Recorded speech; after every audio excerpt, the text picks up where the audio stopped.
much pressure.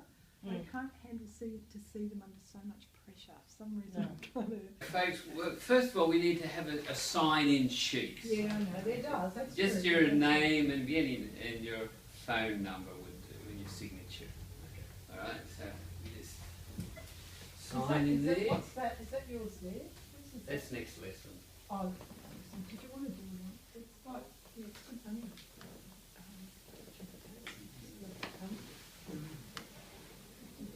Just fill in your name and the contact details, attendance. Name, serial number. We've got your class notes, session notes. Okay, yeah. Right, very good. You can follow. We've got it on the PowerPoint.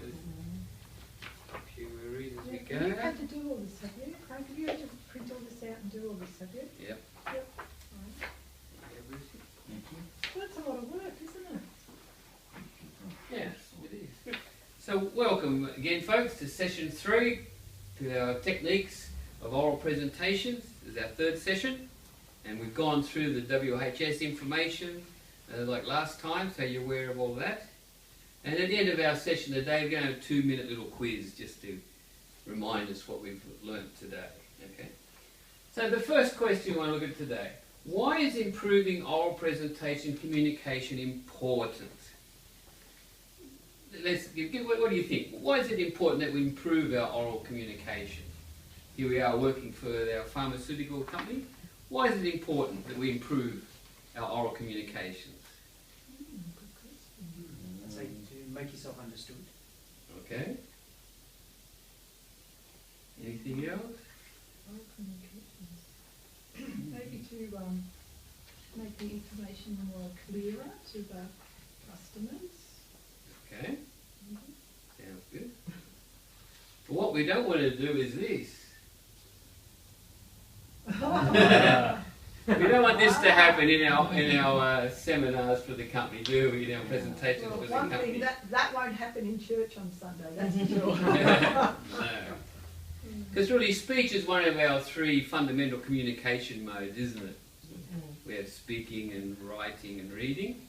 And so the ability to communicate effectively through speech, it's just an important language skill to develop, especially for us in sales and marketing, in the pharmaceuticals. We need to know how to communicate better for our jobs. And where we're involved in casual conversations or explaining the benefits of our new products to clients or to colleagues, if we're presenting a paper to a group of our customers, we need to know how to communicate properly. Even if you want to convince your boss that you're grossly underpaid, we need to know how to communicate orally effectively. And that's the idea. And really many people owe their career success in the pharmaceutical industry to being able to present clearly and to take questions with confidence. And so it's a skill we want to develop here so that your careers will be maximised and you have the best success you can. Okay? Of course, when we talk about giving good presentations before others and participating confidently in discussion, at first can be a source of panic. And we have a name for it called podium panic. Wow. When you're up in front of everybody and sometimes you feel like this on the inside. But don't worry, we can all prepare and deliver good oral presentations.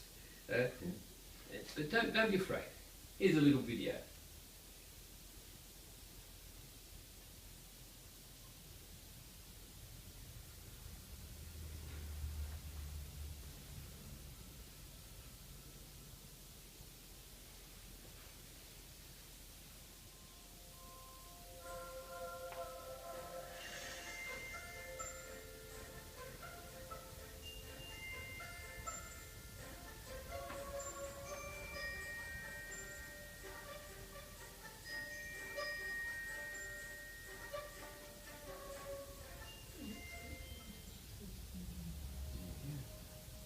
Examples of a bad present. This is what not to do. What not to do.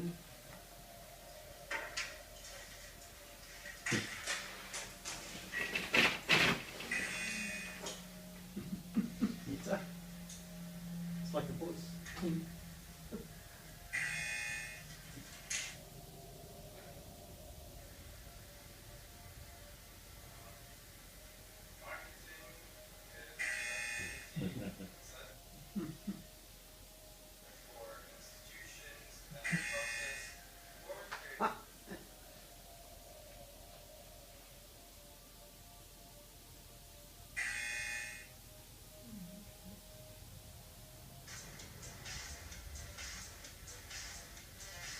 Ah.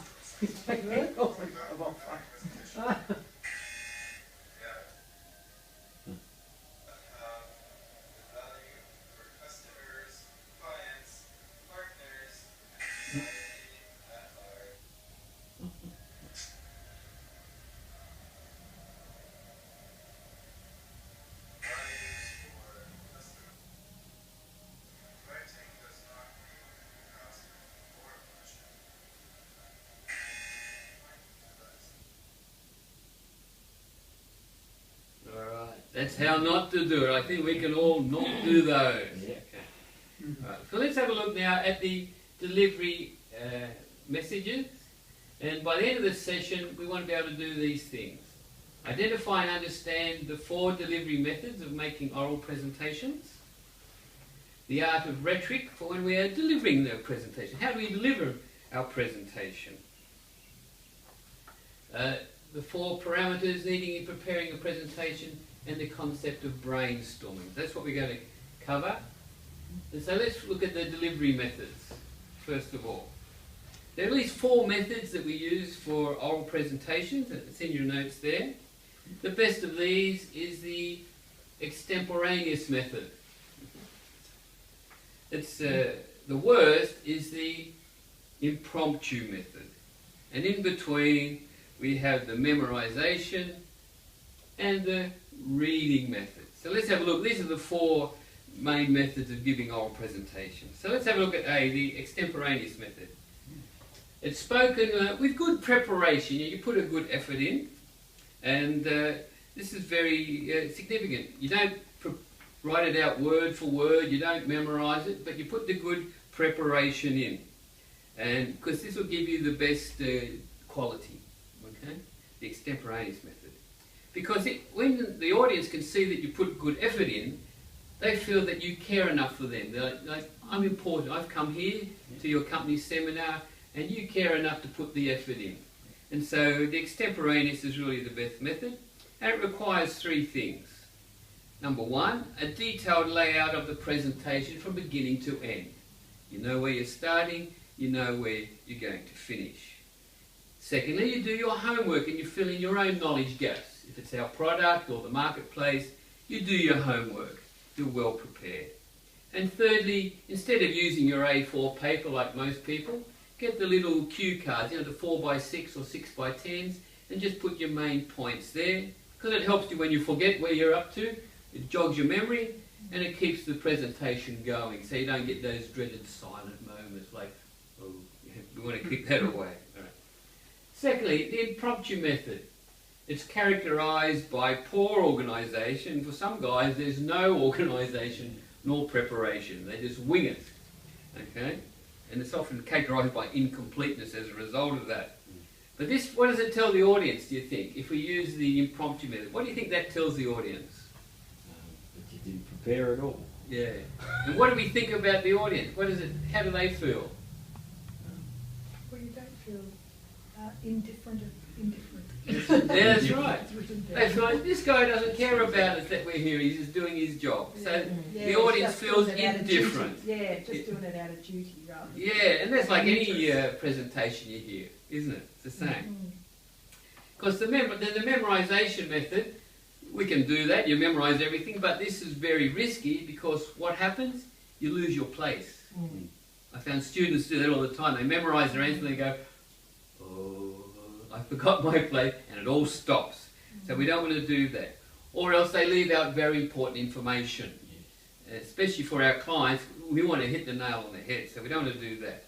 And so what happens? They panic, they've lost their place, so they flip back to the impromptu method, and we have a disaster.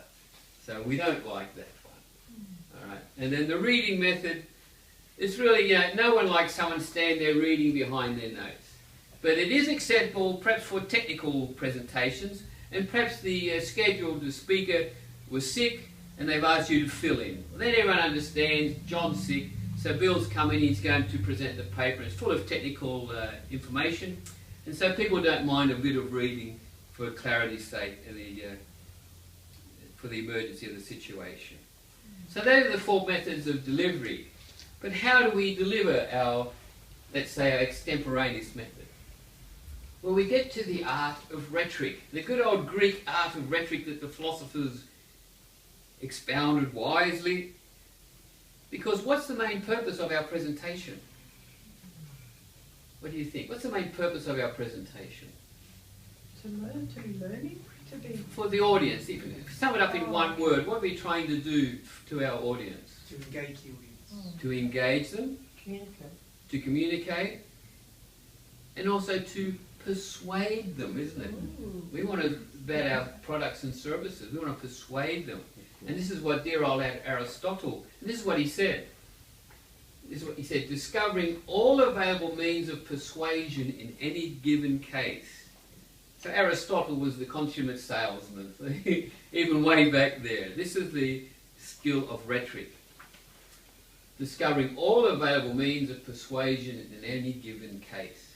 And this is a large part of why we have our oral presentation.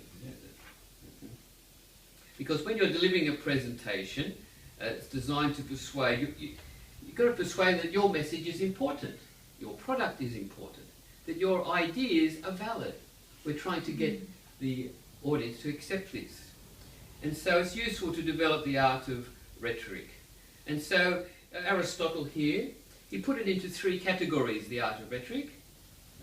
There's the ethos, the pathos, and the logos. This is the three categories of persuasion Aristotle has given us. Ethos is the Greek word for character. It's persuading through personality. Refers to the trustworthiness and the credibility to you as a speaker. You know, are you perceived to be credible in the audience's eyes? And you convey this through your tone and your style. You know, he looks like he knows what he's talking about. Okay? Pathos comes from the Greek word for passion. When you are persuading people by arousing their emotions. You know? Sometimes we need to do that. And here your values and beliefs as a presenter are expressed. You know, if you're really passionate about something, we must do this. We can help with these medicines in the third world, something like that. We can convey our message with our beliefs and our values, with a passion. The third one, logos, is the Greek word for word, logos, persuading by the use of reason. This requires a strength of argument and effective supporting evidence. You've got to back up what you say. And so depending on the topic and your purpose of your presentation, you probably draw for one or more of these three ways. For example, if we're trying to get the audience to use our stats and medicines more than they are now, we'll use scientific data to support our position. This is using the logos. And then we might have shocking images of what happens when people don't look after their heart's condition. This is using the pathos, you know, show them what a heart is like when they don't take the statins and they have the heart disease. It shocks people. It uses their emotions. It's the pathos. And we might have a well-expected expert in the field, a scientist.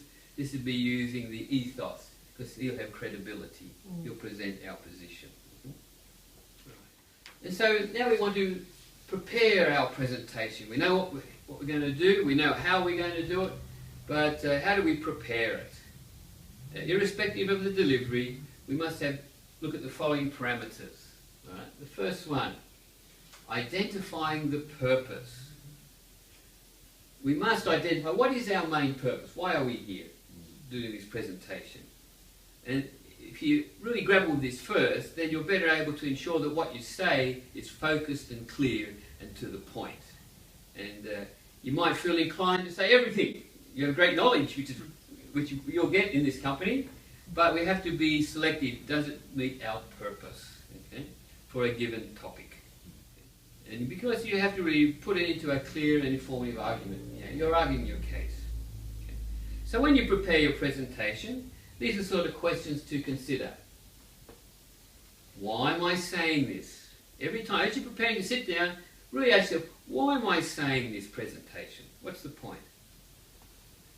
What is the purpose of telling my audience this? You know, what am I trying to convey to them? Why are they here to listen to me? Thirdly, is the presentation to inform or train? Maybe it's to persuade. Or is it to show your ability? or to entertain, or is it just to demonstrate a product? Again, just ask ourselves, what's the purpose? Or it might be, do I aim to get ideas or feedback from the audience? Be prepared. Am I going to let them ask questions, express their concerns?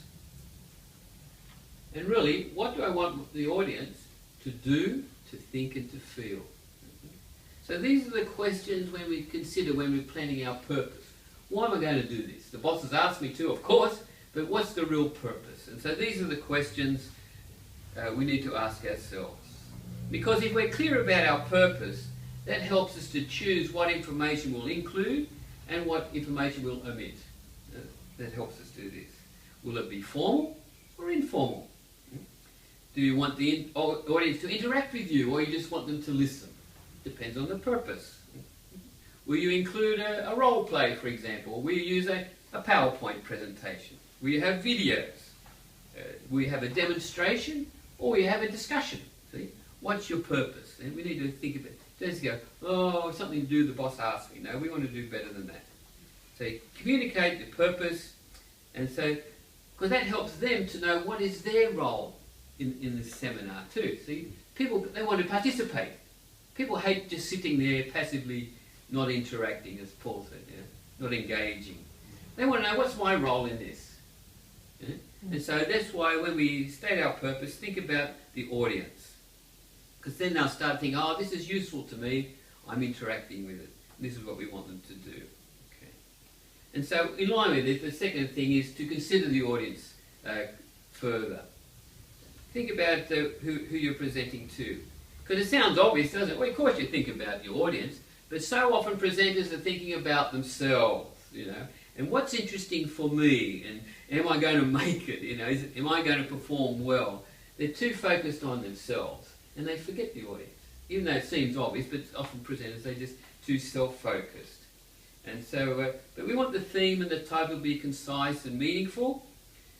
Don't develop a long-winded theme, like take forever to just get to the point, short, sharp, and to the point, because it'll be obvious. If you get long-winded, the audience will pick it up and you'll lose them. It's obvious. And that leads to feelings of frustration by them. Perhaps they've paid money.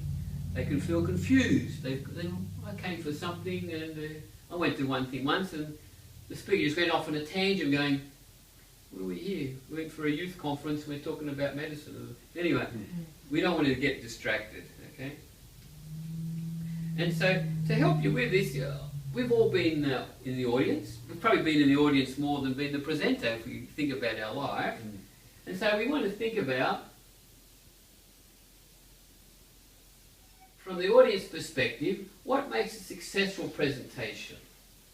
And list some of them. So let's think about it. What are a couple of things that makes a successful presentation that you've been to? What are a couple of things that have made a successful presentation that you've experienced? What can you think of? I think when people talk, interact their own stories from their own life into it, so it actually becomes more realistic. Okay. Yeah, it's something from their own life. Yeah. Makes it more real, doesn't it? Yeah, good examples. Good examples? Good examples, illustrations, if you like. Yeah. Always helps. Yeah, good. Sometimes skits are good, like a skit to play out, Is that what I should Okay. say? Yeah, A yeah. skit or something, Yeah. that's a good presentation, maybe. What do you, Paul, you think of it? I got humour. Humour helps, doesn't it? Oh, Yeah, good humor's point. good. Yeah. Very good. But then also, from the audience perspective, what makes an unsuccessful presentation? What do you think? I'm just thinking, like you said, when people are long-winded and you just you get to the point. Yeah. I don't care what you're saying, just get to the point. Yeah, I want to go home. Yeah, when they're circling the airport, but they're not prepared to land. Yeah. Yes. Beating around the bush. Yes. Very cool. That was going to be a monotone. The monitor. And I remember one person I listened to, they read the whole 30 minutes from the pages, and it just Yeah. just give me the pages. Yeah, we'll go home with a coffee and do it ourselves. Yeah. If you had a teacher like that, he was supposed to be teaching the science, and the entire thing was monotone. Oh. She said, I didn't learn anything, the whole year she didn't learn anything, because she just couldn't stay awake. Yeah. I've been in lectures like that. You sat down with a book, blah, blah, blah, blah, blah. You just read 40 minutes, whole lecture. This is not what we're going to do. So considering the audience and their expectations, it's really going to help us to choose the appropriate approach, isn't it? And the structure and the content. And so, let's carry on. So questions to consider. So you notice here, just by way of example, there's too many bullet points here. Okay? The maximum you want is 5 or 6, because people they get lost in the information. So when you prepare your presentation, always remember 5 or 6 bullet points per slide at the most. Okay? But these are the questions to ask. Who are the members of the audience and what do they do? Are they customers? Are they peers? Are they employers of our company? Secondly, what is the influence of your audience? Are we talking to managers or salespeople? Who are they? Of course, these days, what is their gender? Because a room full of ladies is different to a room full of guys, isn't it? It's the way they are. What is their culture? Well, we have so much interaction with Asia these days, you could have a whole room full of Chinese folks who don't like jokes in presentations. Be aware of these things. Also, what do they already know about the subject? We want to think about this so we don't patronise them. What is the relationship between yourself to the audience? Is it the first time you've seen them, or you've got some relationship with them? What are the interests of your audience? Yeah, know a little bit about them as much as you can. Why do they come? And lastly, what you're going to say, how will what you're going to say affect them? Will you shock or upset them? Especially when we're dealing with overseas people, their clientele from Asia. Just be careful. In our Aussie humour, we can upset, they don't get it, see? We can upset people. So we want to be careful. Okay? And so, how can we find out some of the answers to these questions? Really quite simple, just asking questions at the start. Yeah? For example, how many of you have had experience with pharmaceutical marketing online? You just get a show of hands and you straight away go, they know something about it. If no one puts their hand up, you go, oh, we're starting from scratch. All right? We just find it by asking a few questions. Quickly gauge their prior knowledge and their interests. Okay? Because the thing is, if we fail to consider our audience, this is we're in danger of doing these things. Alienating them. We don't want to alienate our audience, that you've offended their value system. Especially folks from overseas, different cultures. Our Aussie humour can offend them. We want to be careful. We don't want them to feel insulted. You know, if you perhaps fail to recognise their pre-existing knowledge and experience, perhaps know the age level of our audience. Are they older or younger? Because different cultures have different respect criteria, you know, with their age, don't they? How much they already know about your subject. We don't want them to be confused. We don't want them to be confused. If you assume a level of knowledge or expertise that isn't there, it's just going to go over the top, and then we've lost them. Because another thing is, we don't want them to feel bored, which is the worst thing these days, if someone's bored. Because we fail to relate to their needs and their special interests. And of course we don't want them to feel patronised, using an inappropriate style. We don't want to talk down to people, and we don't want to talk up to them either. You know, we just want to talk as equals, hopefully, with expertise. So try and know their educational level if you can. And lastly, we don't want them to feel frustrated, where they're not given any opportunity to ask questions, to find out more what interests them. We're here to serve them. So this is the audience. So once we've considered our audience, then we come on to this part C, selecting the content. It's likely that you'll already have a topic from our work program, and you'll have some idea about the content of your presentation. You might already have the content in a written form from a sales report or marketing report. But still, even though you have it written down, or if you're developing it from scratch, you've got to work out its limits. We have to cut it down. Why is that? because the time limit. Every presentation has a time limit. Even in our own company here, or if you're out visiting others, there's always going to be a time limit that you have to respect. If they give you 20 minutes, you can't go for 30. That's just not how it works. You know. And so you've got to be careful how much information, and think about, can you reasonably present in the allotted time that they give you. If it's 15 minutes, how much can you present? If it's 30 minutes, how much more can you present? Okay? Also, you need to hold the interest and the attention of your audience. We know that. Many people lose interest towards the ends of presentations. That's why you have to interject with some questions or interaction. And if there's too much information, they just zone out, their information overload. So think about your key points and build your presentation around them. And the experts tell us in most presentations just have 5 main points. People can remember that. They've got 5 fingers. They can go home happy. It's not too much. But also, allow time for examples and illustrations of your points. People just don't want word. They want, as we said, we like the illustrations that relate to real life, don't we, as Bronwyn said. And so leave time for examples and illustrations and how they'll support your key points. If there's a lot of technical information, don't wade through it. One thing about, put it in a handout and they can take it home with them, you know? Or summarise it and give it. Just to go through all the technical information, unless it's relevant to a lot of technical people, but if it's sales or marketing, maybe put in a handout and you can give to them to take home is a better way. Yes. And lastly, allow time for a conclusion. You'll have an introduction, the middle and the conclusion. Allow for a conclusion for question and comment times. Factor that in. Allow 5 minutes at the end for questions or comments. Don't just go, that's it. At the end of the thing. Try not to do that. Okay.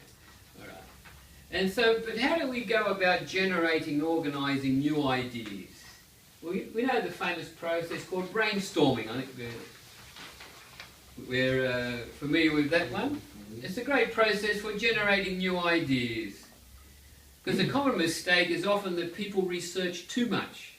They spend all their time researching, and they don't leave enough time to prepare the presentation. Because in work you're always going to have time restraints. So this is what time management is also important. But this way, with brainstorming, you can get a lot of good ideas, and you just let your creativity go. But allow time to craft it all into a good presentation. And what they call these things a storyline or a mind map. You see those terms used in different literature. Yeah. And it's just a way to begin to explore, get a picture of it. Notice, so they have 5 or 6 main points. That's it.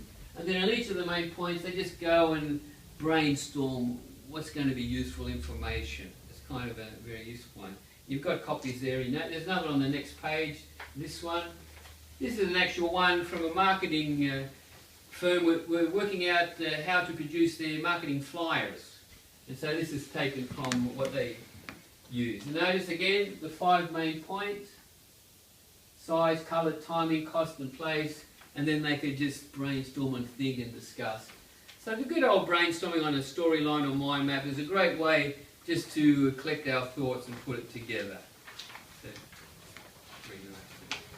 Right, so we've got our content now, we've thought about our audience. The next point is, how do we structure it for the final presentation? Here we go, we want to put it together. The first thing is to remember, stay in control of your structure. Resist the artistic temptation, especially if you're using PowerPoint or the Apple one. There's all these wonderful graphics, and some people become a slave to the graphic. No, you are in control of your structure, not the PowerPoint. You know, there's all sorts of little bibs and bobs off these diagrams. You just delete the ones you don't need. Don't be a slave to the PowerPoint. Okay? And so really most presentations involve 3 things: the introduction, the body, and the conclusion. So this will be the general structure you'll always use.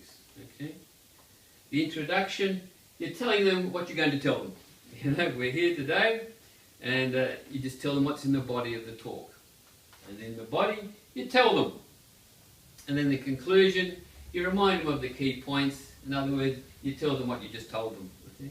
But because our aim is to persuade people, we want them to go home with it easy to remember.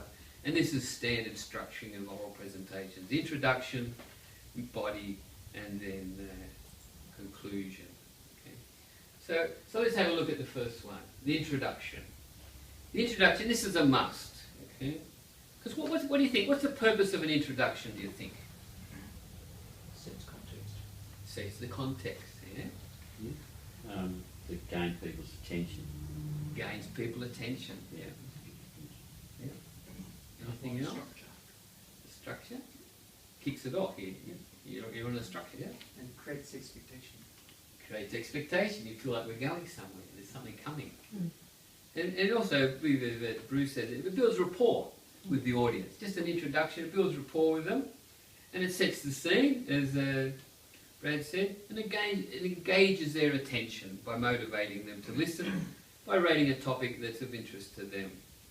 The simplest introduction, say, hi, my name's Craig, I'm going to talk about our statin medicines. That's not enough. More than that. Don't just state your name and what you're going to talk about in half a sentence. We need more than that. It's not going to, it's a bit inadequate. But an introduction is well crafted, it's still succinct, still brief and clear, but it should include these things. For example, an opening attention grabber. You know, might be maybe an unusual image, just to get their attention on the topic. Or maybe a pertinent quote. Yeah, you found a good quote, or a question, or a short story, maybe a shocking statistic, just to grab their, ooh, it's that bad, or it's that good, yeah. Or interesting fact, just to get them attention. And that just attracts and focuses their attention and puts them at ease, like, oh, we're in something interesting here today. Maybe you say your company can save 40% of its power costs if it buys our solar panels, if we were a solar panel company, not we're a pharmaceutical company. Okay? Avoid weak introductions. Oh, don't apologise. Some people apologise. Oh, I'm sorry, I'm late, I'm just late. Forget it. Nobody cares about your apologies. We're here, we paid our money, let's go. Yeah? Also, don't use jokes. If it works, great, but if a joke doesn't work, oh, a flat moment in the introduction does not go well. So, out of safety, forget jokes. Maybe save it at the end if you've got a good one. But not in the introduction, it can make a terrible start. You know? And no rhetorical questions like you are Aristotle. No, let's not do that. But do share briefly your qualifications and experience about the subject. Yes, we've done our research, and I'm the marketing manager, whatever, I'm the sales manager. Just briefly. Also, just the type of presentation. Is it informational? Is it instructional? Is it problem solving? Are we going to demonstrate a product? What's the general purpose? And then some background information as needed. Maybe this presentation is going to show us the results of last month's marketing plan. Just a brief background so that people know what's coming. And just state your thesis, a preview of the main ideas. Yeah, we're going to talk about today, boom, boom, boom, ABC. And that'll give them the idea, know where you're going. And then it gives them a route map of the key points. Just like you worked out, this A, B, C, this is where we're going today. And lastly, tell them what's in it for them.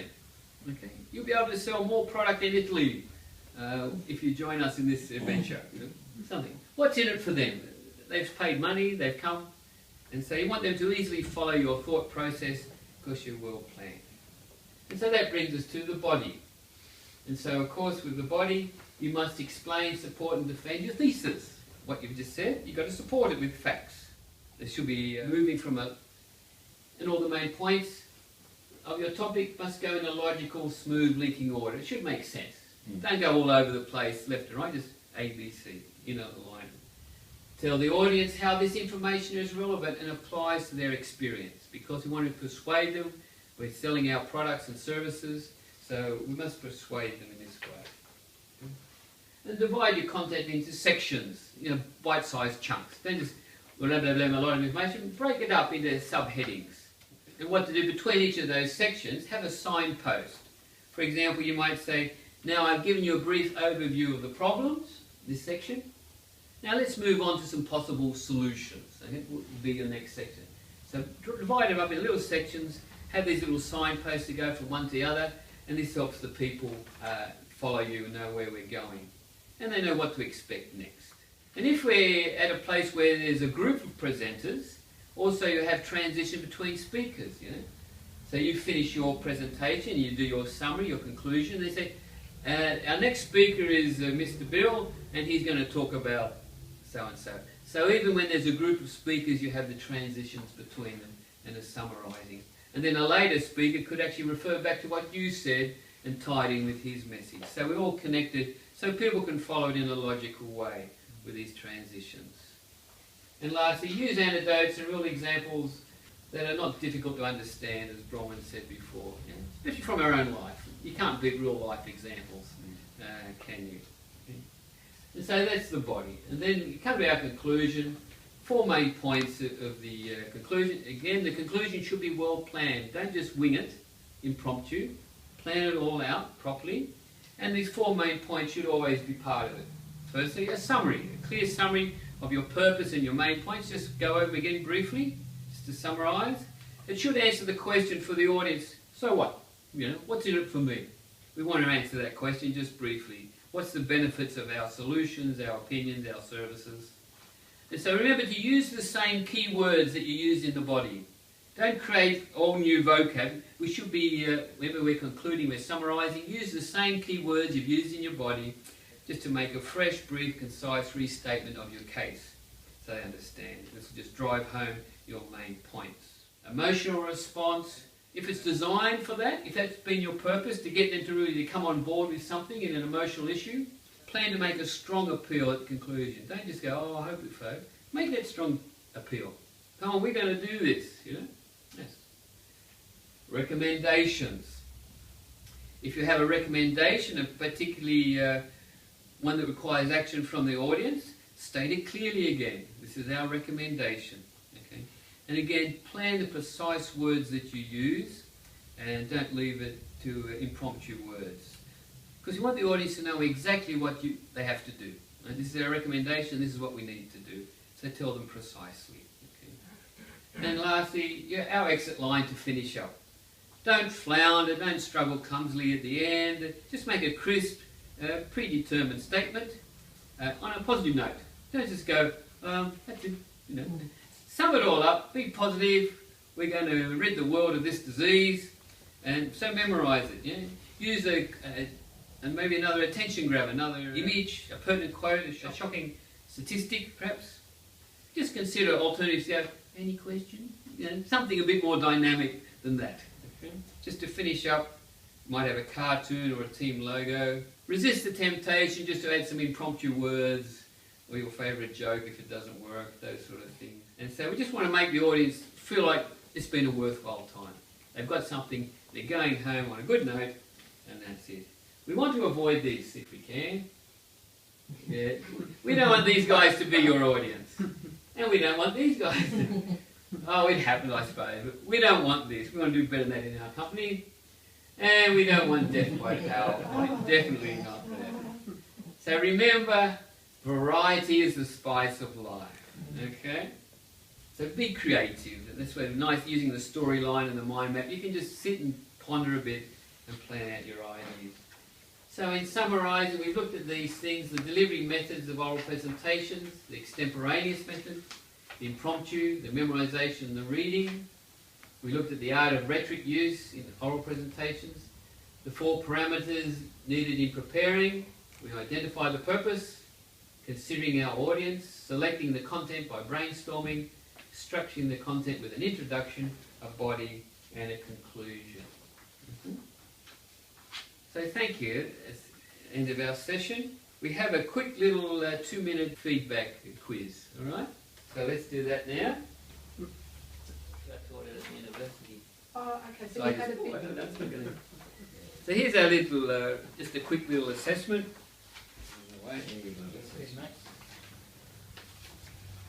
Thank you. Here you go. Thanks, Brett.